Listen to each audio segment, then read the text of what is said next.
On today's episode, we'll be talking about taking friction out of the manufacturer's buyer's journey through adopting e-commerce activities. So that could be the online store, or it could be configurators or other digital assets that your buyers can use to help understand the solutions you offer, understand your proprietary process, and gather the information they need to shortlist you as a possible vendor. So how can we make our lives easy? Not our lives, although that's great. How do we make the lives easier of our buyers and help them to do their jobs more quickly and find us and be preferred? So today I'm bringing on an expert at e-commerce for manufacturing. We cover a lot of ground, and one of the things you'll learn too are some new educational resources that you as a marketer at a manufacturing company can use to be better informed about e-commerce and other marketing activities related to manufacturing. Let's do this. Welcome to Content Marketing Engineered, your source for building trust and generating demand with technical content. Here is your host, Wendy Covey. Hi, and welcome to Content Marketing Engineered. On each episode, I'll break down an industry trend, challenge, or best practice in reaching technical audiences. You'll meet colleagues, friends, and clients of mine who will stop by to share their stories. And I hope that you leave each episode feeling inspired and ready to take action. Before we jump in, I'd like to give a brief shout out to my agency, True Marketing. True is a full-service agency located in beautiful Austin, Texas, serving highly technical companies. For more information, visit truemarketing.com. And now, on with our podcast. Hey, everyone, and welcome to another episode of Content Marketing Engineered. Today, I have with me Curt Anderson. He is an e-commerce consultant for manufacturing companies and the owner and founder of B2B Tail. Welcome to the show, Curt.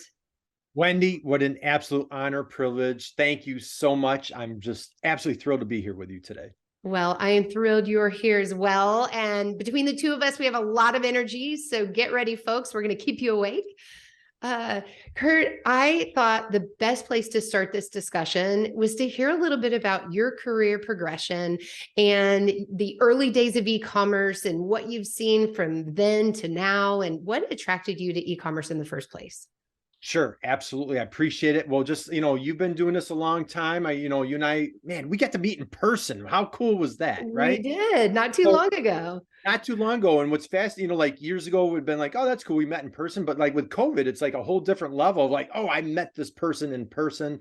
So hey, it's an honor. I attended one of your live events. So any of your listeners out there, if you have a chance to listen to Wendy in person, man, it is worth every penny. So it was gold. Honor to be here today. So thank you. My background, e-commerce. So I had this wholesale business, Wendy, and my accountant likes to say I was the biggest disaster that she had ever met. That is a gospel's true story. Strike me dead, but she looked at me. She's like, you were one of the biggest disasters I've ever met. So I had this wholesale business and I tried everything. I was just running out of ideas. It was 1995. Now you were probably like in diapers or kindergarten in 1995. You look so young, but it was a long, long time ago. And I'm like, man, I'm taking one last chance with this business. There's this little this internet thing going on in 1995 and this word called e-commerce. So out of sheer desperation, I went on e-commerce and lo and behold, it turned into something, Wendy, that actually worked. And so I had an e-commerce business for many years. I was blessed, fortunate. I stopped being a disaster finally. And there was a magazine called The Internet Retailer. We were on that top 1,000 internet retailing companies in the country 3 years in a row. I ended up selling the company. And since that time, about 10 years ago, 11 years ago, I've been trying to help manufacturers navigate the waters of e-commerce. So that's my story. And why manufacturers specifically? Great question, because, I'm a Gen Xer and there's a lot of manufacturers, that makes me, I'm a digital immigrant and there were just a lot of, I'm in New York. And so there's a lot of manufacturers where I'm at. And so at the time I was looking for, I know e-commerce, I know what it did for me, stop being a disaster. And I'm like, there's a lot of these digital immigrants that they're widget experts. They know how to make things, that's who you sing to. You're targeting manufacturers. They are really the heroes of our economy, the backbone of the United States. And I'm like, they need help with marketing. They need help with this whole e-commerce thing. And so, there was a lot of questions like, how do I do this? And I just kept running into folks. And, so it just drew me to help manufacturers try to figure out e-commerce and this whole digital transformation. Yeah. Oh, so why? So I know on the just pure marketing side, manufacturers tend to be pretty far behind when it comes to just adopting modern marketing tactics, right? And we find ourselves still doing a lot of education on basic blocking and tackling. Is that the same for e-commerce? I would imagine so. Oh, probably even worse. Oh, Like it's probably so, and it's twofold because you have like the OEMs, folks that manufacture finished good proprietary product, much easier lift for them to get on e-commerce. However, a lot of them are in that B2B space. So like, they sell a $250,000 piece of equipment, or they sell something very industrial or Department of Defense type products where they're like, I'm not trying to sell on Amazon. When I hear e-commerce, I'm thinking like the UPS driver at my door every day because we keep buying. But it's really not that. It's so much more. It's trying to create that frictionless, how can you make it as easy as humanly possible for those buyers to make that purchase? You target engineers. So those engineers out there, I think you and I, when we met, you might have even shown it in your report, in your research report. Maybe I got it from you. Like Gartner came out with a study, like 83% of all B2B buyers prefer to buy online. You have your annual research, information that you come out with, and it's just, digital natives now are just, swarming the marketplace. Digital immigrants are starting to retire. And boy, you just have to have that footprint online. With e-commerce, what it does, it's not just like, hey, I sell a proprietary product or finished good and somebody needs to hit the buy button. Like I have a company I'm working with very closely. They do covert antennas. They're selling to like FBI, field agents, Department of Defense, mission, it's mission critical covert antennas. Well, they're not selling to, Mr. or Mrs. Consumer. They're selling to B2B, but what they want to do is they're creating like a customer portal so their buyers can now come online and make that easy purchase. So instead of picking up the phone, the purchase order, the emails back and forth, I can just go online and I can buy. So you talked earlier about, this misconception that it's just low cost widgets that are available. But what I'm hearing is what's a good candidate or where's that line where it's too expensive or too complicated that it's not a good fit for e-commerce, or is everyone a good fit? I'm a little biased, so I feel every person is applicable. So we'll talk a couple of solutions. Again, you target engineers. So like for those, let's flip the script and talk about the engineer. Okay. There's an engineer at Boeing. They come into this work this morning and they need somebody up the food chain says, hey, you need to go out and prototype this product and you need to buy, spec out 30 things right now. Hurry up, go. And they're like, man, how am I going to finish this today? And I need to get to my kid's soccer game by the end of the day. How am I going to find 30 things? So what we do is work with manufacturers. Number one, I want to geek out on this, but we try to, and this is a lot of what you do, is how are you found? Can you be found? Like our tagline is, how do you stop being the best kept secret? So that would be another conversation for another day. But once you're found, that engineer, they don't want to email back and forth. They don't want to pick up the phone. Do you have standard products? So I really target custom manufacturers. That's who those contract manufacturers, job shops where they feel left out of that e-commerce party, where they're like, hey, wait a minute, I don't have a proprietary product. How do I sell on e-commerce? I'm like, well, you have a proprietary process. And it doesn't matter. It could be a $250,000 piece of machinery. You met my dear friend, Nicole Donnelly. We're working on a huge project with a company that does it's down your way, as a matter of fact, in Tyler, Texas. They do massive $250,000, $500,000 dust collecting units that go outside of buildings. They're going full blown e-commerce. So it could be, your $1 pen all the way up to a $250,000 piece of equipment. Can you put that product on e-commerce? A, B, another one of my favorite words is configurators. I am super pro, man. I feel like anything can be configured, from your t-shirt to a pizza to like that $250,000 dust collecting unit. How, if you have a complicated product and you're like, wow, you don't quite get, every manufacturer says, we're different. We're unique. I hate to say it, Wendy, and I know you probably agree with me. they're really not unique. I hate to say it, I hate to hurt anybody's feelings, but when you strip it down and really get down to bare bone basics, the bottom line goal is, how do you make it as easy as humanly possible for that ideal buyer, that engineer, to engage with you, to build that know, like, trust as fast as possible.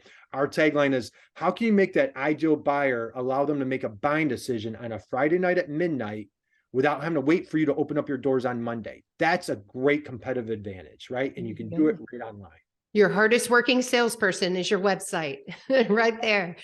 Amen. I'm so glad that you brought up configurators, because talk about a value add. So not only taking friction out of the buying process, right? Because you're able to do it all online and not necessarily talk to someone, because you might not be ready for that. You're still information gathering, but to use that configurator to create your custom system that's exactly what you want. We saw back in my NI days that be very successful with industrial test and measurement computing platforms, where you can configure each instrument, for example, and each processor and that sort of thing. So I've seen it in action. You've seen it in action, and it's becoming more and more prominent. And I've seen, like, very low end, so if somebody if it's a small 10-person manufacturer, they're like, oh man, that's like a super complicated. It really isn't. There's super simple solutions that a small mom and pop family job shop, small manufacturer could implement, all the way up to, incredibly sophisticated. As you well know, you've been a guest, I have a LinkedIn live show, and we're now bringing on folks that are high level experts on configurators on our LinkedIn live show. And, it can get very sophisticated, very complicated, but again, it's in the spirit of making it as easy as possible for the engineer, for somebody in purchasing, to make that buying decision. But, now they have so much information before they actually pick up the phone. So true. So going back to mom and pop, smaller companies that thought, I'm not big enough to be able to afford this or be able to adopt this.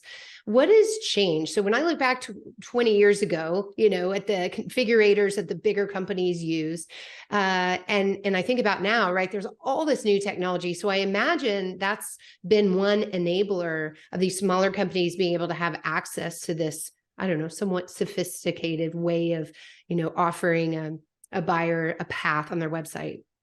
Yeah, great point. And just with technologies, you will know, that those costs come down dramatically. I know you're a HubSpot expert, guru. When clients walk in your door, you have powerful solutions helping them on the content side. And when you started in 2008 to today, I'm sure you've seen a lot of things, grow, and a lot of those costs come down, right?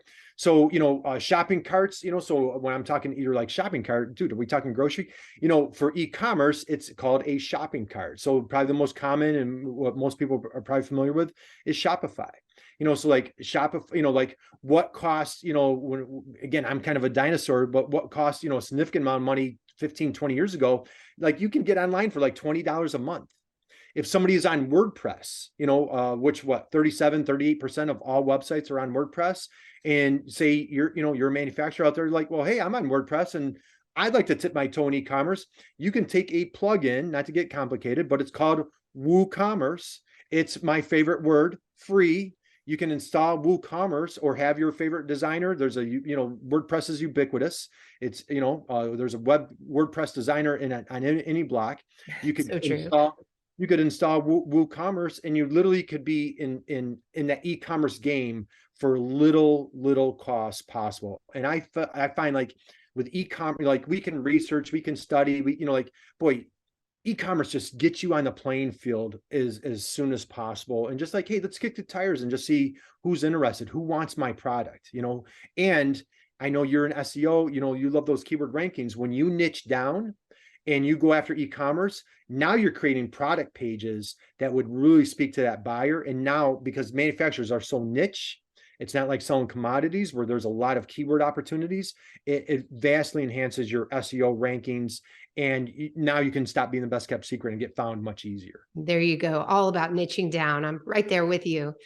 So tell me, when you engage with a company that has never done e-commerce, who typically owns this project or process, or is there one typical owner? Great question. So I'll throw on my DIY. So we do few different things. So DIY, do it yourself. We do DWI, do it with you. And then of course, you like your expertise is like, man, I love to do content, but it's beyond my scope. I need DFY, do it for you. I'm going to hire True Marketing and your amazing team to help folks do that. Where I live, the lane I'm in is kind of that DIY and DWI. What I typically, so when I say DIY, I'm sorry, do it yourself. I do a ton of webinars, and man, I'm so blessed in 2023, Wendy. You're one of our speakers, and we're going to be geeking out together at Purdue University at different MEPs. And we can talk about that a little bit more. But what we found is like, we'll go to like Purdue University where there's a lot of manufacturers at the Manufacturing Extension Partnership. And they're like, hey, I'm raising my hand. I need help. Like Forbes just came out with an article this week. It said trends for 2023. Digital marketing is not a nice to have for manufacturers. It is mission critical. Man, as I should send you that article because you would love it, right? I would love it. Mission critical. So what we find at these webinars that we do is like, these are the do-it-yourselfers, and it's typically either the business owner, the manufacturer themselves, or it's the marketer of that manufacturer.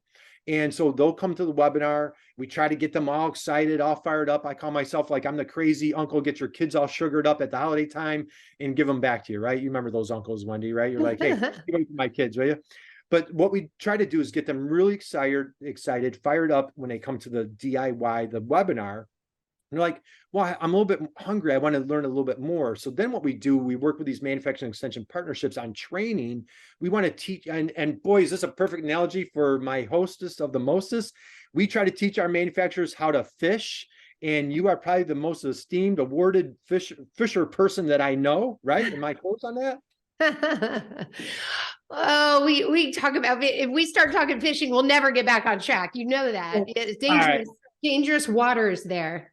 Dangerous. All right, dangerous. So for anybody that doesn't know this about Wendy, and she is an incredible, wonderful fisher woman. So anyway, what we love to do is we teach our manufacturers how to fish, meaning let them understand like how does this SEO thing work? What is Google Ads?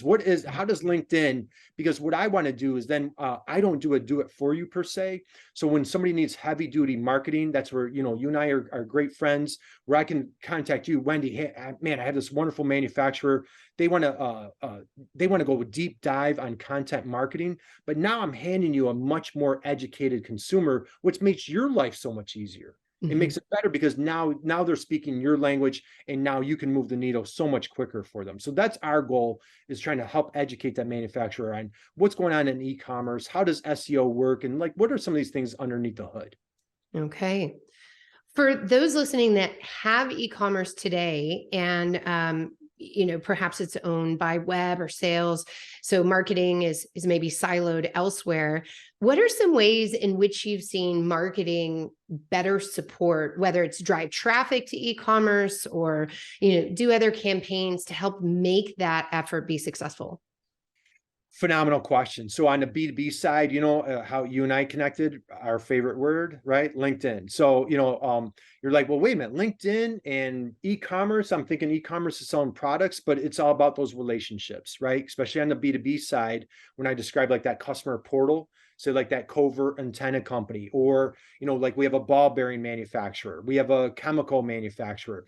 These aren't typical like, man, I'm going to find these on e-commerce. Well, yeah, what they're doing is they want to go e-commerce to make that B2B buying relationship much easier. Mm-hmm. So from on the marketing side, boy, building those relationships on LinkedIn, mission critical. Number two, video. You and I have a mutual friend with Jeff Long. He's the video king for manufacturers.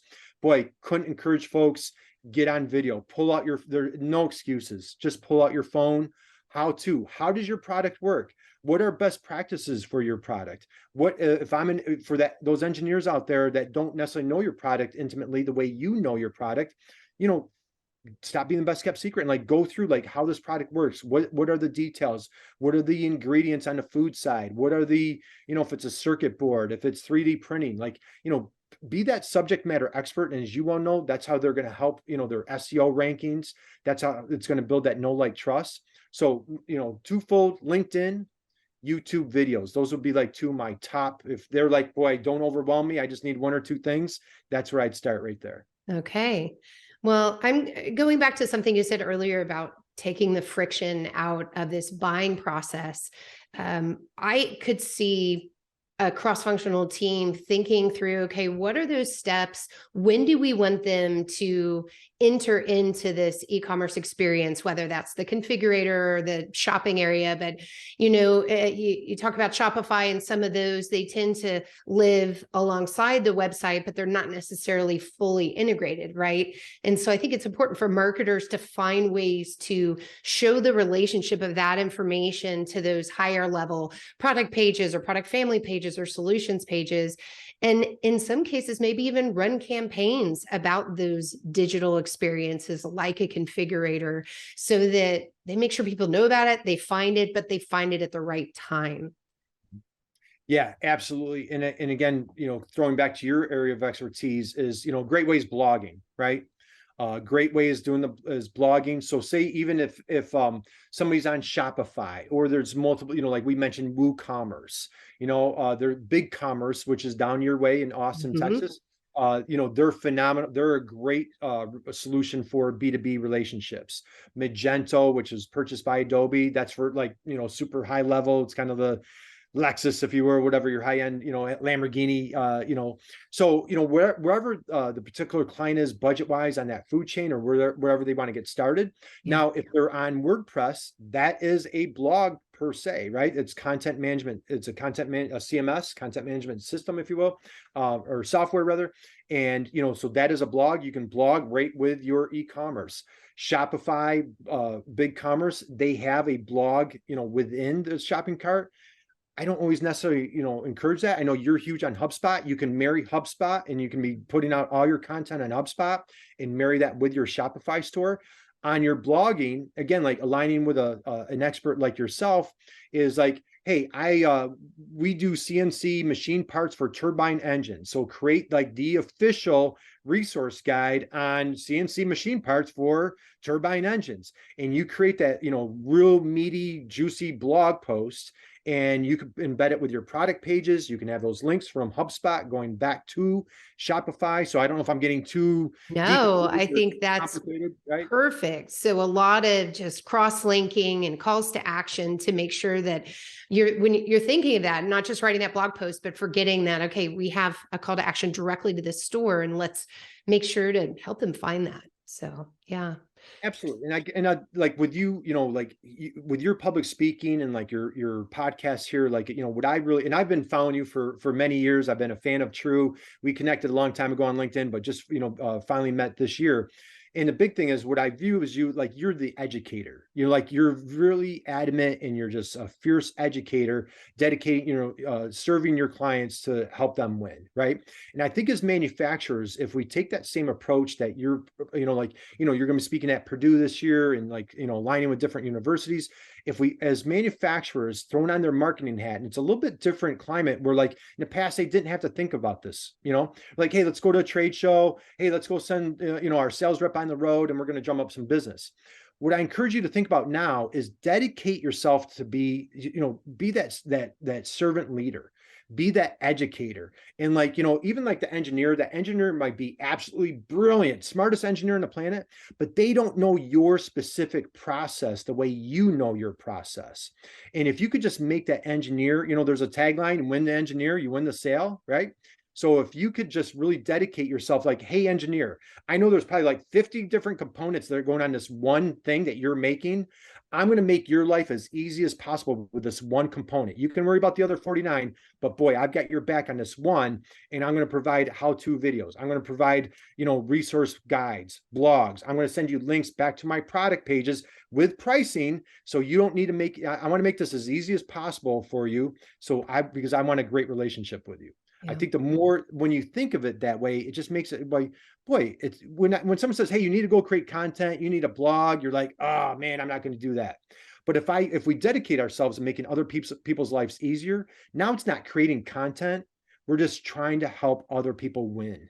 Yeah. Yeah. And then when they're ready to buy your product or your solution, they understand how you work, and they're coming in with a level of trust and also understanding. So I know that's the way you run your business as well, Curt. And you mentioned very briefly earlier your weekly webinars. So tell me more about that.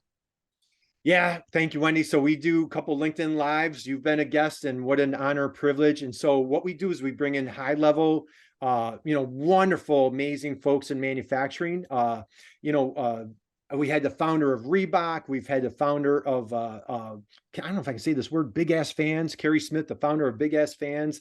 You can edit that out if you want to, but he was a guest on our show. So, we're just dedicated to trying to help people move the needle in manufacturing. Our lane is really that e-commerce lane. We cover a lot of women in manufacturing, diversity in manufacturing. How can we get millennials and Gen Zers into manufacturing? So I'm really heavy on my e-commerce hat, but we try to cover some of these other topics as well. We're very passionate about it. We do it on LinkedIn Live. My partner in crime, you've met Damon Pastulka. He's just wonderful. And we're just dedicated and passionately trying to help manufacturers how can we work together to make ourselves more competitive on a global stage? If I wanted to go back and see the founder of Big Ass Fans, I'm a huge fan of their products. Hey, in Texas, everyone has these. Do you show those? Do you catalog the recorded episodes too? Absolutely. So ironically, so I interviewed Kerry Smith a year ago. It was last January. This morning, I'm not sure when this podcast is going to go out. This morning, I took a little video clip of our interview with Kerry Smith, and it's about a 2-minute video of him describing how he walked into this little tiny job shop, this little machine shop, and he saw this giant fan, and he describes it was like trumpets were playing, angels were singing, and like he had struggled, and he shares right on our show, he had struggled for years with his business. He walked in and it was like his aha moment. This is my future. He built a $500 million company. So I just put out that little clip on my LinkedIn profile today. I can send it to you. Every episode, including yours, is on b2btail.com. It's called Manufacturing E-commerce Success. And so you can check out our dear friend Wendy. You can check out Kerry Smith, Joe Foster, the founder of Reebok. We've had Kara Golden, the founder of Hint Water. So just a lot of inspiring people that are just dedicated to manufacturing.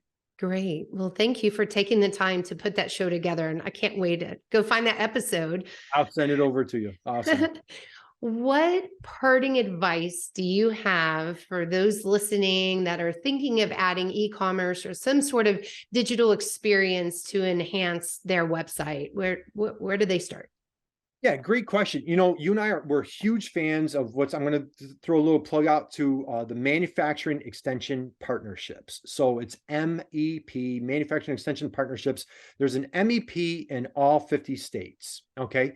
That is a great place to start with, they service all sorts of different solutions, resources for manufacturers on a national scale. So for example, like Texas has a very large MEP. We've talked about Purdue in Indiana. Here in New York, we have multiple MEPs just because the size and geography of New York. But check out, if you're a manufacturer and you're trying hey, where do I start? Turn to your MEP. They have a lot of grant fund opportunities to help manufacturers with this whole digital transformation, and they can align you and connect you with trusted guides that can help you get started. That number one. Number two, get on LinkedIn. I know you have a wonderful network. Connect with Wendy on LinkedIn. Go through her network. If you have any questions, I would love to connect with you. But just ask. Boy, when you ask the question, it's a little bit vulnerable to say hey, I need help. But boy, what we love to preach on our show, Wendy, is as an entrepreneur, man, it gets lonely sometimes. We're sometimes you feel like you're in a silo, you're on your own. Man, you are not. There are so many resources. Just raise your hand, put yourself out there, get on LinkedIn, say, hey, I'm trying to get in e-commerce. Anybody know any experts that can help? Be a little cautious with who comes your way, but reach out to your local MEP, reach out to Wendy, and just, find a trusted resource and ask the question, and they'll get in the right place. And reach out to Curt too. So where can people do that? Absolutely. So a little play on words. The name of my business is B2B Tail. So I took retail and B2B and kind of smushed it together. So if they go to B2B Tail .com. I would be absolutely honored. Connect with me on LinkedIn, Curt Anderson. I'm one of those guys that's all over the place on LinkedIn. And boy, I love working with entrepreneurs, love working with manufacturers. That's my passion, it's my purpose. It's why I'm on this planet. And so anybody out there has any questions about e-commerce, your manufacturer, I would love to help you. And what I do is I kind of play quarterback where either, if I can help you, and if not, I align you with a subject matter expert, just like my friend Wendy. We have a deep bench of partners that we align with, and we can get you in the right place. Sounds good. Thank you so much for being here today, Curt. Wendy, thank you. I appreciate you. Thanks for joining me today on Content Marketing Engineered. For show notes, including links to resources, visit truemarketing.com/podcast. While there, you can subscribe to our blog and our newsletter and order a copy of my book, Content Marketing Engineered. Also, I would love your reviews on this podcast. So please, when you get a chance, subscribe and leave me your review on your favorite podcast subscription platform. Thanks and have a great day.